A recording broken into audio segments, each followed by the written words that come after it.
नमस्कार साथियों, मैं हूं कृष्णानंद सिंह और आप देख रहे हैं YouTube channel education portal Krishna. आज हम लोग इस वीडियो के माध्यम से बिहार विद्यालय अध्यापक तथा बिहार विद्यालय विशिष्ट शिक्षक में अंतर क्या होगा, दोनों में क्या डिफरेंस है, उसको समझने का प्रयास करेंगे। पिछले दिन बिहार विद्यालय अध्यापक नियमावली 2023 शिक्षा विभाग की ओर से जारी किया गया। उस नियम के तहत बीपीएससी के माध्यम से शिक्षकों की बहाली हो रही है। रिजल्ट भी घोषित किया गया। अंतिम रूप से सफल अभ्यर्थियों को मेरी ओर से इस चैनल एजुकेशन पोर्टल कृष्णा की ओर से हार्दिक शुभकामनाएं और हार्दिक बधाइयां हैं। इसके बाद बिहार विद्यालय विशिष्ट शिक्षक नियमावली 2023 का ड्राफ्ट यानी कि उसका जो प्रारूप है उसको भी जारी किया गया शिक्षा विभाग की ओर से।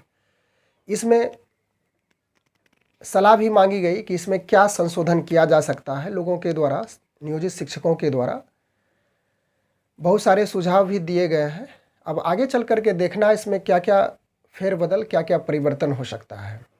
तो हम लोग अभी जो ड्राफ्ट है बिहार विद्यालय विशिष्ट शिक्षक नियमावली 2023, तो उसमें जो अंकित बातें हैं, उसके बाद बिहार विद्यालय अध्यापक नियमावली 2023 उसमें जो अंकित बातें हैं उसमें कुछ डिफरेंस है, कुछ असमानताएं हैं, कुछ अंतर है। तो उसको हम लोग एक एक करके समझेंगे। आप बोर्ड पे स्पष्ट रूप से देख रहे होंगे बिहार विद्यालय अध्यापक, उसके बाद बिहार विद्यालय विशिष्ट शिक्षक। इन दोनों में यहाँ पे हम लोग नो डिफरेंस को, नो अंतर को समझने का प्रयास करेंगे बहुत सरल शब्द में। नियोजित शिक्षकों के लिए यानी कि जो नियोजित शिक्षक बिहार में है, यदि उन्हें राजकर्मी का दर्जा प्राप्त करना हो, यानी कि राजकर्मी का दर्जा उसी स्थिति में दिया जा सकता है जबकि उन्हें एक सक्षमता परीक्षा से पास करना होगा। उसके बाद इस नियोजित शिक्षकों में पुस्तकालय अध्यक्ष, शारीरिक शिक्षक, यह तीनों कैटेगरी के शिक्षक शामिल है जिसे इस नियमावली के तहत गुजरना होगा, तभी वह राजकर्मी का दर्जा प्राप्त करेंगे। तो दोनों में क्या अंतर है उस शिक्षक में, जो कि बीपीएससी के माध्यम से अभी फ़िलहाल बहाली चल रही है, और अब जो नई एजेंसी के माध्यम से यानी बिहार विद्यालय विशिष्ट शिक्षक नियमावली 2023 में सिर्फ नियोजित शिक्षकों के लिए एक एजेंसी के माध्यम से परीक्षा ली जाएगी। इसमें भी 3 बार ही मौका है, यानी 3 बार में यदि वो सफल हो जाते हैं तो आप नौकरी से हार्ड हो सकते हैं। तो चलिए, यदि उधर की बातें पे चर्चा करेंगे तो वीडियो लंबी हो जाएगी। हम लोग मुख्य बातें पे चर्चा कर लेते हैं। तो बिहार विद्यालय अध्यापक यानी कि इसको बीपीएससी के तहत बहाल शिक्षक मानेंगे, और बिहार विद्यालय विशिष्ट शिक्षक, अब यह किस एजेंसी के हाथ में जाती है परीक्षा लेने के लिए, सक्षमता परीक्षा, तो यह तो आने वाले समय में हम लोग इसको क्लियर कर पाएंगे। इसका पहला पॉइंट हम लोग इस प्रकार से बनाया है कि अपना अलग नियमावली, यानी कि यह जो बिहार विद्यालय अध्यापक नियमावली 2023 है, इसका एक स्पेशलाइज्ड, इसका एक अलग नियमावली है, इसका एक स्पेशल अपना नियमावली है। और बिहार विद्यालय विशिष्ट शिक्षक के लिए इसका भी अपना एक अलग नियमावली है, जो कि बिहार विद्यालय विशिष्ट शिक्षक नियमावली 2023 के रूप में जानी जाती है। इसके बाद दूसरा पॉइंट को हम लोग समझें कि शिक्षक का नाम विद्यालय अध्यापक होगा, यानी कि इस माध्यम से, इस नियमावली के आधार पे बिहार विद्यालय अध्यापक नियमावली 2023 के आधार पर जिन शिक्षकों की बहाली होगी सीधी भर्ती के आधार पे, तो उनका नाम होगा विद्यालय अध्यापक। इसे ध्यान दीजिएगा कि वह शिक्षक विद्यालय अध्यापक कहलाएगा। लेकिन बिहार विद्यालय विशिष्ट शिक्षक नियमावली 2023 के आधार पर जो नियोजित शिक्षक परिवर्तित होंगे, ट्रांसफ़र होंगे, उसका नाम में परिवर्तन होगा, तो वह शिक्षक विद्यालय विशिष्ट शिक्षक कहलाएंगे। तो दोनों में डिफरेंस है कि यह विद्यालय अध्यापक कहलाएगा और यह विद्यालय विशिष्ट शिक्षक होगा। यहाँ पे विशिष्ट शब्द लिया गया है उन शिक्षकों के लिए। उसके बाद तीसरा पॉइंट इसको समझें कि इसके लिए बिहार विद्यालय अध्यापक यानी कि विद्यालय अध्यापक की भर्ती के लिए जो प्रक्रिया है वह सीधी भर्ती होगी। सीधी भर्ती कहने का अर्थ हो गया कि वैसे अभ्यर्थी जो बेरोजगार हैं, जो योग्यता रखते हैं, यानी इस भर्ती के लिए पात्र हैं, उनके पास सारी योग्यता अवेलेबल है, तो वह सीधी भर्ती यानी परीक्षा के माध्यम से, फिलहाल अभी बीपीएससी के माध्यम से परीक्षा चल रही है, तो इस माध्यम से वह सफल होकर के क्वालिफाइंग मार्क्स प्राप्त कर अधिक से अधिक नंबर प्राप्त करके सीधी भर्ती के रूप में वह विद्यालय अध्यापक के रूप में जाने जाएंगे। यह सीधी भर्ती हो गई। तो इसमें सीधी भर्ती के आधार पर होगी और सभी जितने भी लोग हैं इसमें शामिल होंगे जो योग्यता रखते हो। इसके बाद आगे हम लोग देख लें कि विशिष्ट शिक्षक में सीधी भर्ती नहीं होगी। कहने का अर्थ हो गया कि जो स्थानीय निकायों द्वारा नियुक्त शिक्षक हैं, जिसमें पंचायती राज हो या तो फिर नगर निकाय हो, उसके द्वारा जो शिक्षक नियुक्त हो चुके हैं, नियोजित शिक्षक हैं, तो उनकी अब सीधी भर्ती इस माध्यम से नहीं होगी इस नियमावली के तहत। हाँ, यदि उस नियोजित शिक्षक में विशिष्ट शिक्षक का जो रूप है उसको प्राप्त कर चुके हैं, यानी विशिष्ट शिक्षक में तब्दील हो चुके हैं, तो यदि सेवा काल में कोई आकस्मिक घटना घट जाती है तो उनके स्थान पे अनुकंपा के रूप में सीधी भर्ती होगी। सिर्फ उन्हीं के लिए अनुकंपा के आधार पर सीधी भर्ती की जाएगी। लेकिन जो ही वह उनकी अनुकंपा के रूप में सीधी भर्ती होगी तो वह पुनः वह जो बिहार विद्यालय अध्यापक नियमावली 2023 है उसके अनुसार से सारी सेवा शर्तों को वह पालन करेंगे। लेकिन जो विशिष्ट शिक्षक हैं, ध्यान दीजिएगा, जो विशिष्ट शिक्षक हैं वह इस बिहार विद्यालय विशिष्ट शिक्षक नियमावली 2023 के अनुसार से सारी सेवा शर्त को पालन करेंगे। लेकिन अनुकंपा के आधार पर जब बहाली होगी तो वह पहले वाले उनकी बिहार विद्यालय अध्यापक नियमावली 2023 के अनुसार से उसका फुलफिल किया जाएगा। इसके बाद अगला पॉइंट है 4 नंबर में, परीक्षा में सभी लोग शामिल होंगे बशर्ते योग्यता रखता हो। इसकी चर्चा हम लोग किए थे कि इस बिहार विद्यालय अध्यापक की जब बहाली आएगी तो उसमें सभी लोग शामिल होंगे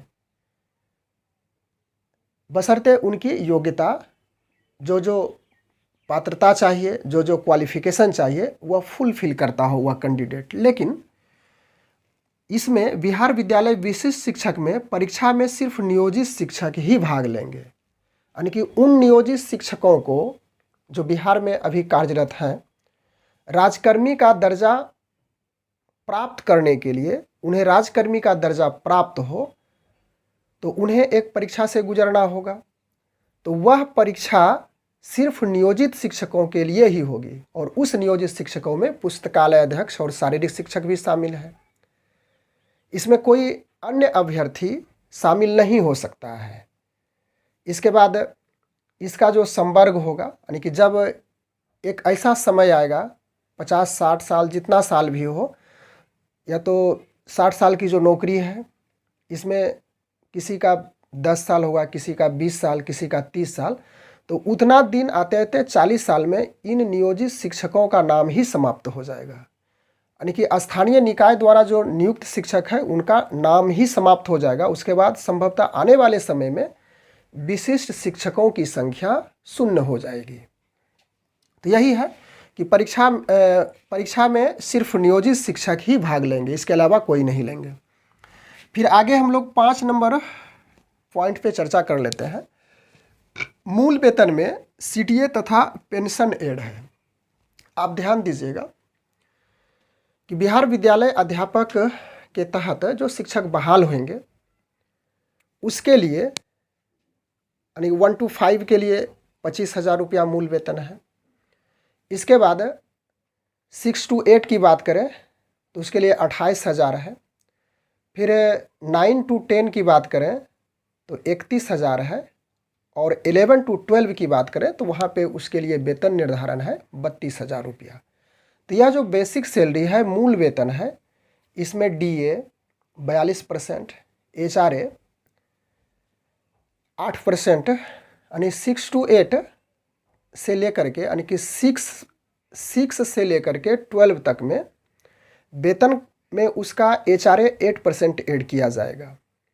उसके बाद फिर मेडिकल है 1000 रुपया, और CTA में आप ध्यान दीजिएगा कि CTA में इस तरह से 1500 रुपया प्लस DA, और यह ऐड होकर के पूरा होगा। DA अभी हाल फिलहाल 42% है, तो इसका DA इसको निकालिएगा तो 1500 प्लस 1500, यानी कि इसी का 1500 का 42% निकालेंगे तो यह हो जाएगा 1500 प्लस 1500 गुना 42, यहाँ पे प्रतिशत का 100 आ गया, दोनों कट जाएगा। फिर 1500 प्लस 15 दूनी 30, 15 चौके 60, यानी कि यह हो गया 630 रुपया।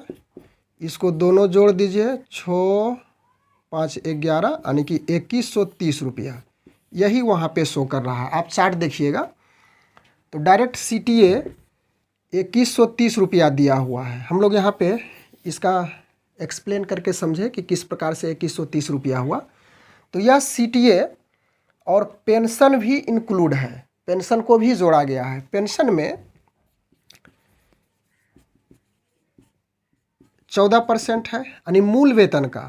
तो मूल वेतन यदि 1 to 5 की चर्चा करें तो 25,000 का 14% यह निकाल करके फिर जो नेट सैलरी बनेगी उसमें यह घटेगा, और इन हैंड में यह घट करके फिर प्राप्त होगा। तो कहने का अर्थ यहाँ पे है कि हम लोग विभिन्नताएं को समझ रहे हैं कि मूल वेतन में CTA तथा पेंशन एड है। इस बिहार विद्यालय अध्यापक जो कि BPSC के द्वारा बहाल किए जा रहे हैं, लेकिन इसमें विशिष्ट शिक्षक में मूल वेतन में CTA तथा पेंशन की चर्चा स्पष्ट नहीं है। अभी फिलहाल इसकी स्पष्टता नहीं है।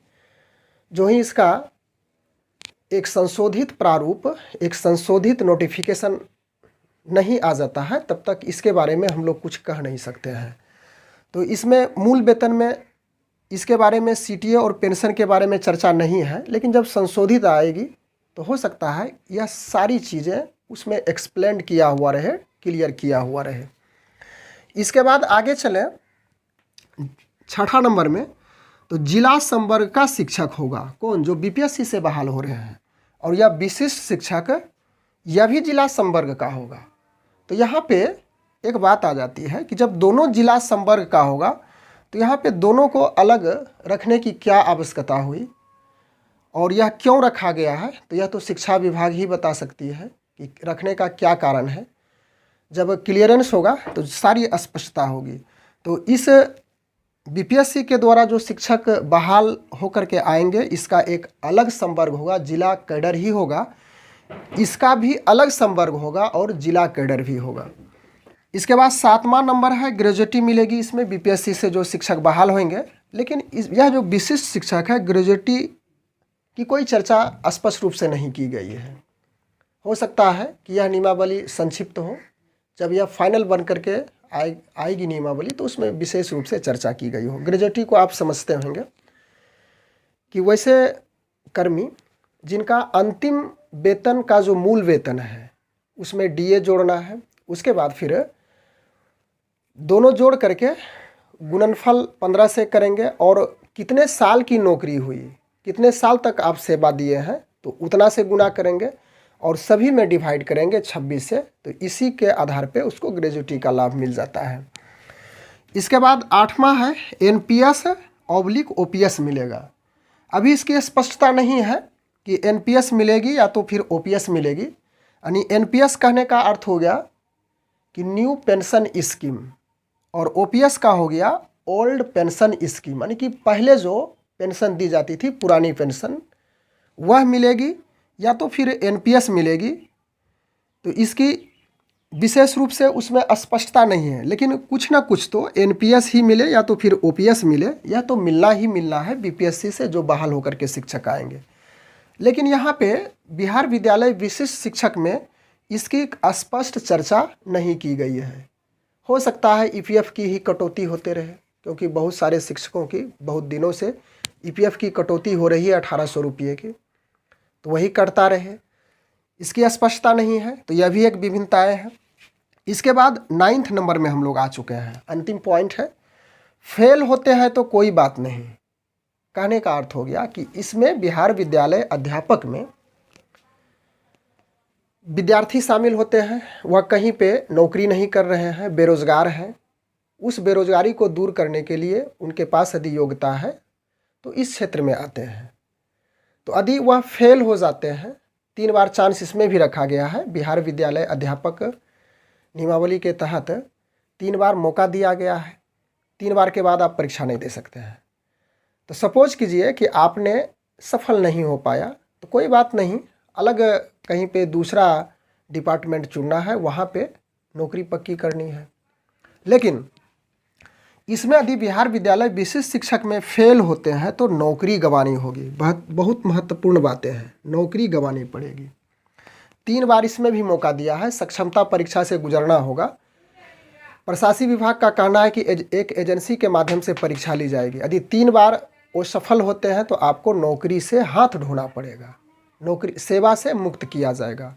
तो ये बहुत मायने रखता है कि नियोजित शिक्षक नौकरी कर रहे हैं, भगवान न करे ऐसा हो कि फेल हो, यदि परीक्षा संपन्न होती है सक्षमता परीक्षा तो उसे नौकरी से हाथ धोना पड़ेगा। तो इस प्रकार से हम लोग इस वीडियो के माध्यम से इस बात को समझने के लिए उपस्थित हुए थे और समझने का सरल रूप से प्रयास किए कि बिहार विद्यालय अध्यापक नियमावली 2023 के तहत जिन शिक्षकों की बहाली हो रही है, इसके बाद बिहार विद्यालय विशिष्ट शिक्षक नियमावली 2023 के आधार पे जो विशिष्ट शिक्षक बनेंगे नियोजित शिक्षक, तो दोनों में क्या क्या विभिन्नताएं थी। बस आज के वीडियो में इतनी ही चर्चा हम लोग करने के लिए उपस्थित हुए थे। मिलते हैं अगले वीडियो में। Thanks for watching, good bye.